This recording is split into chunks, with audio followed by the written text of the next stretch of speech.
جمال الوجود بذكر الإله وتصفو الحياة بنور هداه.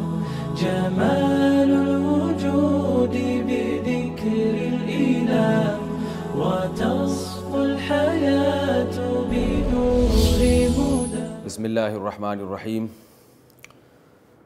آج میں آپ کے سامنے 9ویں پارے کا خلاصہ اور تفسیر پیش کروں گا. اعوذ باللہ من الشیطان الرجیم. بسم اللہ الرحمن الرحیم. وقال الملأ الذین استکبروا من قومه لنخرجنک یا شعیب والذین آمنوا معک من قریتنا او لتعودن فی ملتنا.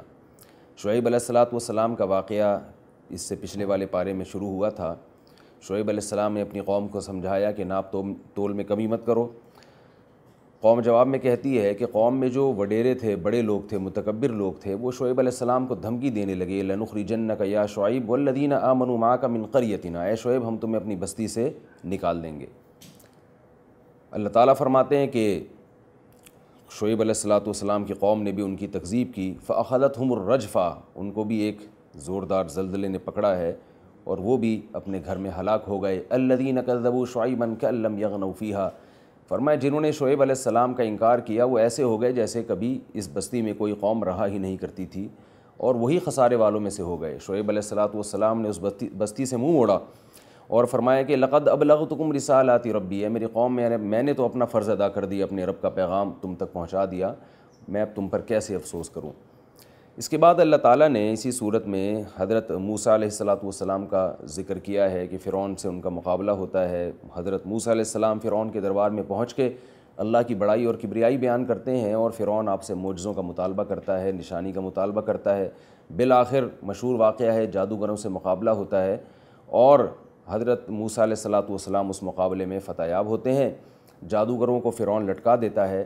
اس کے بعد فرعونیوں نے بنی اسرائیل پر ظلم اور زیادہ شروع کر دیا. بنی اسرائیل پریشان ہو کے موسیٰ علیہ السلام سے کہتے ہیں اوذینا من قبل ان تأتینا ومن بعد ما جئتنا. اے موسیٰ تیرے آنے سے پہلے جو ہم پہ ظلم ہو رہا تھا وہی تیرے آنے کے بعد بھی ہو رہا ہے. حضرت موسیٰ علیہ السلام اپنی قوم کو صبر کی تلقین کر رہے ہیں. استعینوا باللہ واصبروا. اللہ سے مدد طلب کرو اور صبر کرو. ان الارض للہ یورثها من یشاء من عبادی. زمین کا حقیقی مالک اللہ ہے، جس کو چاہتا ہے وہ زمین کا وارث بنا دیتا ہے. اللہ تعالیٰ فرماتے ہیں ہم نے اس کے بعد فرعونیوں پر مختلف قسم کے عذاب بھیجے، ان کو آزمائشوں میں مبتلا کیا ہم نے. بَلَقَدْ أَخَذْنَا آلَ فِرْعَوْنَ بِالسِّنِينَ وَنَقْصٍ مِّنَ الثَّمَرَاتِ. پھلوں میں کمی ہونے لگی، قحط پڑنے لگا اور طرح طرح کے ان پر عذاب آنے لگے. أَرْسَلْنَا عَلَيْهِمُ الطُّوفَانَ وَالْجَرَادَ وَالضَّفَادِعَ. ٹڈیوں کا عذاب، مینڈکوں کا عذاب، طوفانوں کا عذاب. والقمل اور جوؤں کا عذاب. یہ سارے عذاب آتے تو کچھ دیر کے لیے تو وہ پریشان ہوتے. کبھی تو کہتے کہ یہ موسیٰ علیہ السلام کی معاذ اللہ نحوست ہے، معاذ اللہ، کہ موسیٰ جب تک نہیں تھے تو ہم پر یہ عذاب نہیں آتے تھے، موسیٰ آئے تو ہم پر یہ عذاب آنا شروع ہو گئے. حالانکہ اللہ تعالیٰ نے ان کو ان آزمائشوں میں اس لیے مبتلا کیا تاکہ وہ اللہ کی طرف مائل ہوں. جب بہت زیادہ پریشان ہوتے تو موسیٰ علیہ السلام کے پاس آ کے کہتے ادعو لنا ربک. اپنے رب کو پکاریے. لئن کشفت عنا الرجز. اگر اس عذاب کو آپ نے ہم سے دور کروا دیا، یعنی اللہ نے آپ کی دعا پر ہم دور کر دیا، لنؤمنن لک ولنرسلن معک بنی اسرائیل. تو ہم آپ پر ایمان بھی لائیں گے اور بنی اسرائیل کو بھی آپ کے ساتھ بھیج دیں گے. قرآن کہتا ہے لیکن جب بھی ایسا ہوتا کشفنا عنہم الرجز الی اجل ہم بالغوہ، ہم ان پر عذاب دور کرتے، اذا ہم ینکثون، پھر وہ اسی طرح سے موسیٰ علیہ السلام کی نافرمانی شروع کر دیتے. فانتقمنا منہم فاغرقناہم بالیم. فرمایا پھر ہم نے انتقام لیا اور ان کو پانی کے اندر غرق کر دیا، اور ہم نے کمزور ترین قوم کو زمین کا بادشاہ بنا دیا. جب بنی اسرائیل کو فرعون سے نجات ملی ہے، قرآن میں آتا ہے کہ ایک قوم کے پاس سے گزرے ہیں، وہ بتوں کی عبادت کر رہے تھے. بنی اسرائیل کہنے لگے اے موسیٰ کاش ہمارا بھی کوئی ایسا خدا ہوتا، اب ہمارے لیے بھی کچھ ایسا کچھ جھوٹا معبود بنا دیں تاکہ ہم بھی اس کی عبادت کریں. حضرت موسیٰ علیہ السلام غضبناک ہوتے ہیں. اغیر اللہ یبغیکم الہ وہو فضلکم علی العالمین. کہ جس اللہ نے تمہیں جہان پر فضیلت دی اور فرعون سے نجات دی، کیا میں اس کے علاوہ کسی اور خدا کو معبود بنا لوں؟ تم کیسی باتیں کرتے ہو. یہ بنی اسرائیلیوں کی نالائقیاں تھیں کہ اتنے سارے معجزے دیکھنے کے باوجود بھی وہی غلامانہ ذہن، وہی بت پرستوں میں رہنے کی وجہ سے وہی شرک والا ذہن. اس سے پتہ چلتا ہے کہ انسان جس ماحول میں رہتا ہے اس ماحول کا لاشعوری طور پر اثر ہوتا ہے اور وہ چیز اس کے گوشت اور خون میں شامل ہو جاتی ہے. اللہ تعالیٰ ہم سب کو محفوظ رکھے. اسی میں ہے کہ حضرت موسیٰ علیہ السلام اللہ تعالیٰ سے ہم کلام ہونے کے لیے کوہ طور پر گئے ہیں۔ حضرت موسیٰ علیہ السلام اللہ کے کلام کی چاشنی کو جان چکے تھے، سن چکے تھے، تو ان کو خیال گزرا کہ جس ذات کے کلام میں اتنی لذت ہے اس کے دیدار میں کیسی لذت ہوگی۔ اللہ سے دعا کرتے ہیں ارینی انظر الیک، اے اللہ تو اپنا جلوہ مجھے دکھا، میں تجھے دیکھنا چاہتا ہوں۔ اللہ نے فرمایا کہ لن ترانی، ہے موسیٰ تو مجھے نہیں دیکھ سکتا، لیکن اللہ تعالیٰ جانتے تھے کہ موسیٰ علیہ السلام پر جو کیفیات ہیں وہ معذور ہیں ان کیفیات سے۔ اللہ تعالیٰ جانتے تھے کہ موسیٰ علیہ السلام پر جو کیفیات ہیں، حضرت موسیٰ علیہ السلام معذور ہیں، اس مقام پر پہنچ چکے ہیں، لہذا اللہ نے فرمایا کہ انظر الی الجبل، آپ اس پہاڑ کو دیکھیے، فإن استقر مکانہ فسوف ترانی، میں تھوڑی سی تجلی کروں گا اس پہاڑ پر، اگر یہ برداشت کر گیا تو شاید آپ بھی برداشت کر جائیں۔ فلما تجلی ربہ للجبل جعلہ دکا، فرمایا اللہ تعالیٰ نے ذرا سی تجلی کی ہے پہاڑ کے اوپر، پہاڑ ٹوٹ ٹوٹ کے ریزہ ریزہ ہو گیا۔ وخر موسیٰ صعقا، حضرت موسیٰ بے ہوش ہو کر گر جاتے ہیں۔ جب ہوش میں آتے ہیں قال سبحانک، اے اللہ تو ہر عیب سے پاک ہے، دنیا کی آنکھوں میں کوئی تیرا دیدار، دنیا کی آنکھوں سے کوئی تیرا دیدار نہیں کر سکتا، تبت الیک، میں تجھ سے توبہ کرتا ہوں۔ پھر اللہ نے حضرت موسیٰ علیہ السلام کو تورات دی اور فرمایا کہ انی اصطفیتک علی الناس برسالاتی و بکلامی، اے موسیٰ میں نے تجھے سارے لوگوں میں منتخب کیا ہے اپنی رسالت اور تجھ سے ہم کلام ہونے کے لیے، لہذا خذ ما آتیتک، جو کتاب میں تجھے دے رہا ہوں وہ خود بھی تھام لے، وَأَمُرْ قَوْمَكَ يَأْخُذُوا بِأَحْسَنِهَا، اور قوم سے بھی کہہ دیں جا کے کہ اس کو بہت عمدہ طریقے سے تھامیں اور اس کے جو احکامات ہیں ان پر اچھی طریقے سے عمل کریں۔ اللہ تعالیٰ نے بنی اسرائیل کی ایک نالائقی اس میں اور بھی ذکر کی ہے کہ وَاسْأَلْهُمْ عَنِ الْقَرْيَةِ الَّتِي كَانَتْ حَاضِرَةَ الْبَحْرِ، فرمایا کہ ہم نے ہفتے کے دن ان پر مچھلی کے شکار کو حرام کیا تھا، مگر یہ ہفتے کے دن جال لگا کے بیٹھ جاتے اور شکار کرتے۔ اللہ تعالیٰ فرماتے ہیں ان میں سے جو لوگ نافرمان تھے، جو نہی علی المنکر میں لگے رہے، ہم نے ان کو تو بچا لیا، جو نافرمان تھے قلنا لہم کونوا قردۃ خاسئین، ہم نے ان کی شکلوں کو بندروں کی شکل میں تبدیل کر دیا۔ اسی صورت میں اللہ تعالیٰ نے اپنے حبیب صلی اللہ علیہ وسلم کو یہ حکم دیا کہ آپ اعلان کر دیں یا ایھا الناس انی رسول اللہ الیکم جمیعا، اے لوگوں میں ساری دنیا کے سارے انسانوں کی طرف نبی بنا کر بھیجا گیا ہوں۔ آپ صلی اللہ علیہ وسلم سے پہلے جتنے بھی پیغمبر آئے وہ ایک مخصوص قوم کے لیے اور مخصوص زمانے تک کے لیے تھے، محمد صلی اللہ علیہ وسلم ساری دنیا کے سارے انسانوں کی طرف اور قیامت تک کے لیے نبی ہیں، اس بات کا اعلان بھی اس صورت میں کیا گیا ہے۔ اسی میں اللہ تعالیٰ نے آدم علیہ السلام کی پیدائش سے پہلے عالم ارواح میں انسانوں کا ایک اجتماع ہوا تھا، جو آدم علیہ السلام کی پشت سے تمام روحوں کو نکالا گیا، اس کا بھی تذکرہ کیا گیا اور ان تمام روحوں سے ایک عہد لیا گیا، الست بربکم، کیا میں تمہارا رب نہیں ہوں؟ قالوا بلا، سب نے بیک زبان ہو کر کہا کہ کیوں نہیں۔ یہ عالم ارواح میں ہوا تھا، ہم میں سے کسی کو بھی یاد نہیں ہے کیونکہ ہم اس وقت پیدا نہیں ہوئے تھے۔ روحوں کا اجتماع ہوا اور ان سے اللہ نے یہ معاہدہ لیا۔ علماء نے اور مفسرین نے لکھا ہے کہ اس معاہدے کا اثر یہ ہوا کہ یہ چیز انسان کی فطرت میں شامل ہے کہ وہ رب کو پہچانتا ہے اور رب سے محبت کرتا ہے، یعنی انسان کے خمیر میں یہ بات ازل سے ڈال دی گئی ہے کہ اس سے جب رب کے بارے میں سوال ہوگا تو اس کی فطرت فوراً رب کی گواہی دے گی۔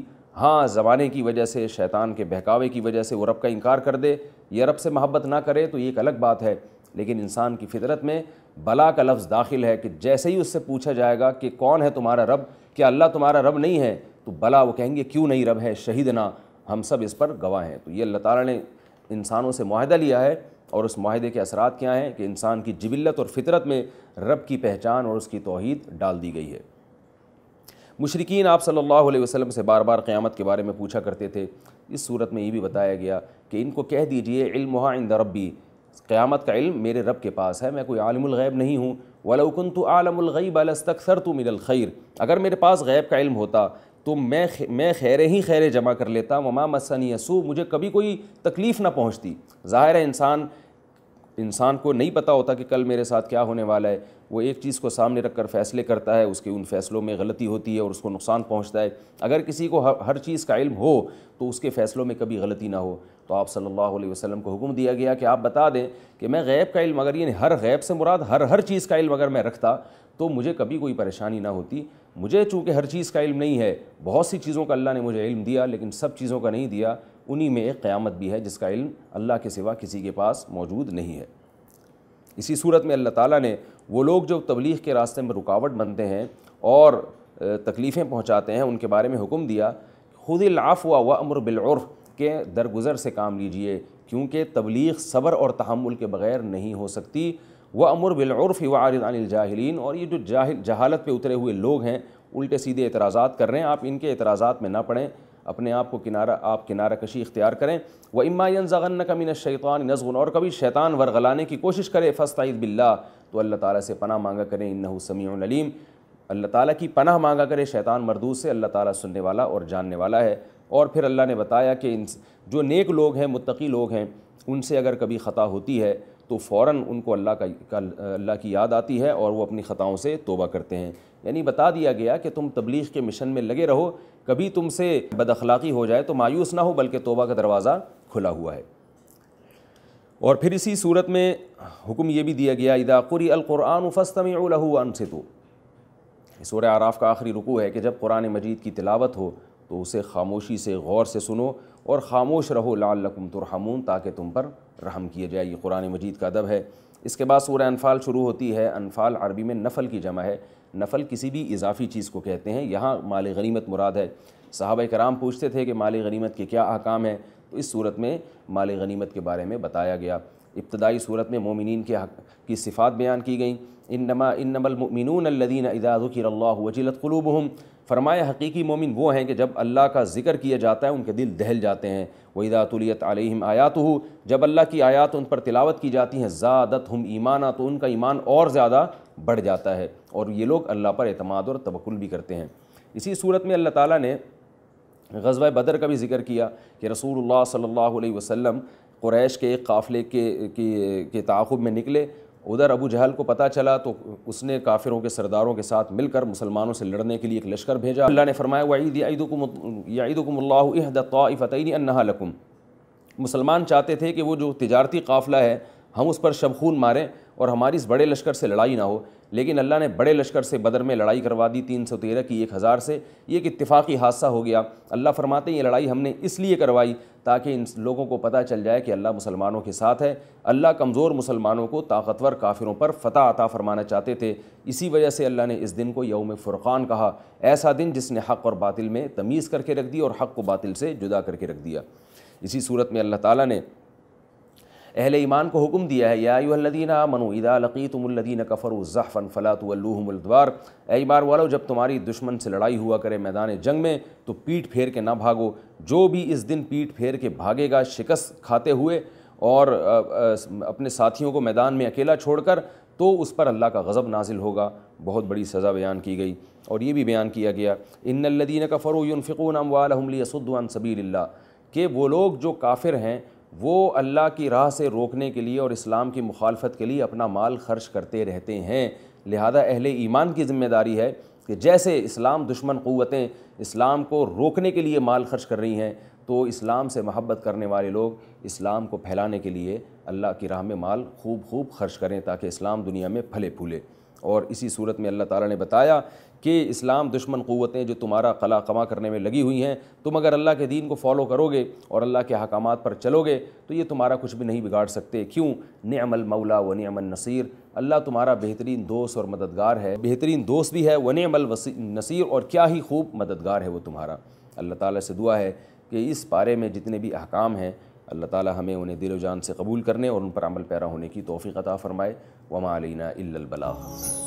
جمال الوجود بذكر الإله وتصفو الحياة بنور